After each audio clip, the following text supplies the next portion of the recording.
Qual a sua opinião em relação a essas medidas?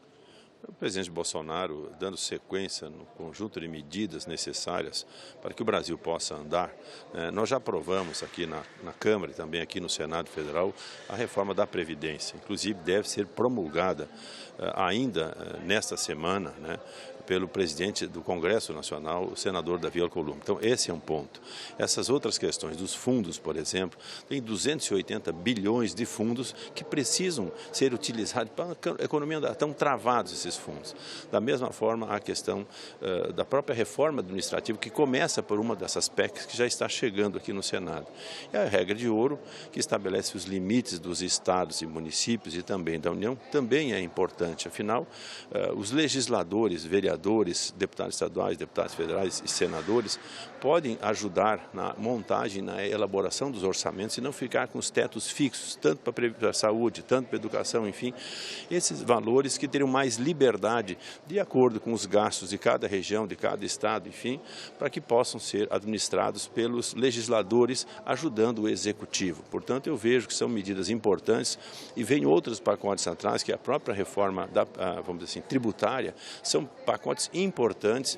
Passamos já 10 meses praticamente para poder fechar a reforma da Previdência e essas reformas são urgentes. Alguma coisa ainda pode ser aprovada esse ano e outras vamos trabalhar para que no primeiro semestre do ano que vem nós possamos fechar as questões. O Brasil precisa, um país com mais de 4 trilhões de dívida, um país com mais de 13 milhões de desempregados. Tem que ser feita alguma coisa e a gente vê que os empresários têm acreditado no pacote de medidas, quer dizer, no trabalho que vem sendo realizado pelo governo Bolsonaro, haja visto que a economia começa a dar sinais positivos de crescimento.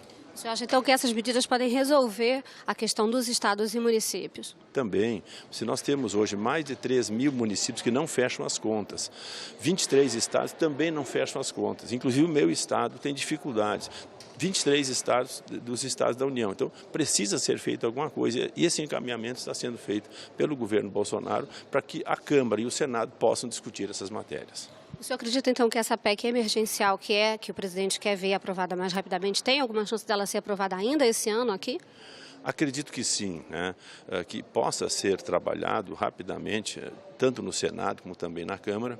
Isso são, vamos dizer assim, são mais rápidos para acontecer do que a reforma tributária, porque eu acho que demora mais. E a reforma tributária também vem. Então, são medidas importantes que o governo está propondo para que o Executivo faça a sua parte, assim como foi a parte da Previdência. Veio a matéria aqui, a Câmara discutiu, o Senado discutiu e aprovamos um pacote que, se não foi aquilo que o presidente encaminhou, mas foi aquilo possível que os senadores e deputados fizeram. Dessa mesma forma, essa PEC também que está chegando aqui, seguramente vamos fazer todo o empenho para aprová-la. Então, você acha que tem clima favorável para a aprovação dessas medidas e resolver a situação dos estados? Tem clima porque a sociedade está nos cobrando isso. A sociedade cobra, a sociedade está enxergando a necessidade dos empregos que o Brasil precisa, a necessidade do desenvolvimento que o Brasil precisa. Não podemos travar o processo produtivo do nosso país. Okay, muito obrigada pela entrevista, senador. Um bom dia para o senhor. Tiago. Isabela, eu gostaria só de fazer uma pergunta para o senador, se for possível.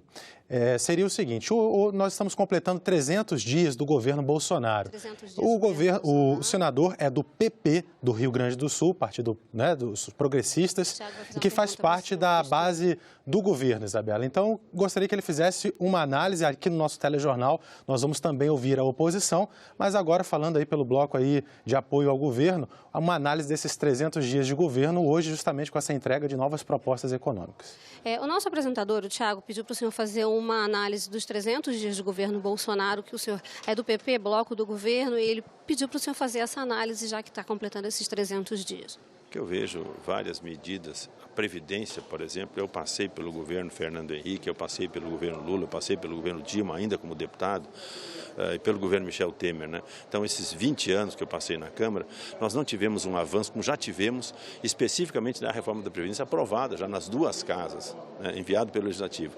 Assim, outras medidas também importantes, como esse pacote que está chegando agora. A reforma trabalhista foi feita ainda no governo Michel Temer. Alguns ajustes estão sendo feitos nesse momento. Então, são questões fundamentais para o desenvolvimento do país. O que eu vejo é um balanço positivo no andamento dessas questões. Como eu tenho trabalhado vários temas, a gente vê que as coisas começam a andar, diferente do que a gente tinha um processo travado em anos diferentes. Para mim, está de bom tamanho o que aconteceu e esse pacote de medidas, 3 que chegam agora e mais 3 que vão chegar, seguramente vai dar o desenvolvimento que o Brasil precisa.